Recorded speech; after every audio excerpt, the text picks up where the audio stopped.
पिछले एपिसोड में हमने सवाल उठाया था, क्या स्किल इंडिया मिशन का विजन सिर्फ नंबरों में बदल गया है? क्या ये सिर्फ एक इत्तेफाक है या एक सिस्टमैटिक गेम? आज हम इसी सवाल की परतें खोलेंगे। साल 2015-16 के आसपास झारखंड, ओडिशा और बिहार के दूरदराज के गांवों में कुछ नए चेहरे दिखने लगे। ये थे स्किल डेवलपमेंट एजेंसियों के प्रतिनिधि। उन्होंने गांवों में सेंटर खोले और एक नई उम्मीद की किरण लेकर आए। 5वीं पास से लेकर 12वीं तक की लड़कियों को इकट्ठा किया गया। उन्हें बताया गया कि कैसे एक छोटा सा कोर्स उनकी ज़िंदगी बदल देगा। वादे बड़े लुभावने थे। 2 महीने की ट्रेनिंग, फिर 15,000 रुपये की पक्की नौकरी, रहने खाने की सुविधा भी मिलेगी और सबसे बड़ी बात, आपका भविष्य बदल जाएगा। गरीबी से जूझ रहे परिवारों के लिए ये किसी सपने से कम नहीं था। माता पिता ने अपनी बेटियों को एक बेहतर कल देने की उम्मीद में इन वादों पर भरोसा किया। ट्रेनिंग पूरी हुई।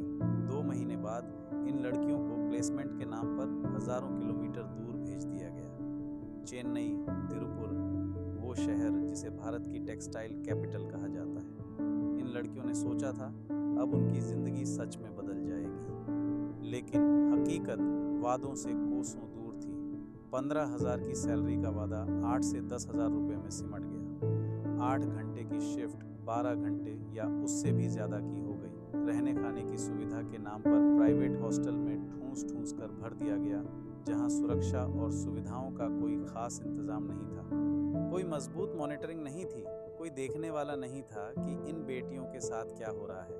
उन्हें जो स्किल सिखाया गया था वो सिर्फ फैक्ट्री की मशीनों पर काम करने तक सीमित था। 6 महीने, 8 महीने और फिर जब उम्मीदें टूट गईं, जब शरीर थक गया और जब समझ आ गया कि ये सिर्फ एक शोषण है, तो ये लड़कियां वापस अपने गांव लौट आईं।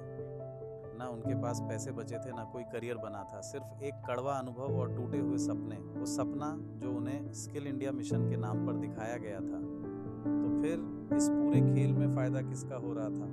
अगर इन लड़कियों का भविष्य नहीं बदला तो कौन था जो इस सिस्टम से लाभ उठा रहा था? क्या ये सिर्फ एजेंसियों की मनमानी थी या इसके पीछे कोई बड़ा सिस्टम काम कर रहा था? अगले एपिसोड में हम जानेंगे कि कैसे सरकारी फंडिंग और टारगेट की रेस ने इस पूरे सिस्टम को एक ऐसे खेल में बदल दिया जहां इंसान सिर्फ एक आंकड़ा बनकर रह गया। तब तक हमें कमेंट्स में बताएं, क्या आपने या आपके किसी जानने वाले ने ऐसे किसी स्किल प्रोग्राम का अनुभव किया है? क्या आपको भी ऐसे ही सुनहरे वादे दिखाए गए थे? हमें आपके विचार जानने हैं।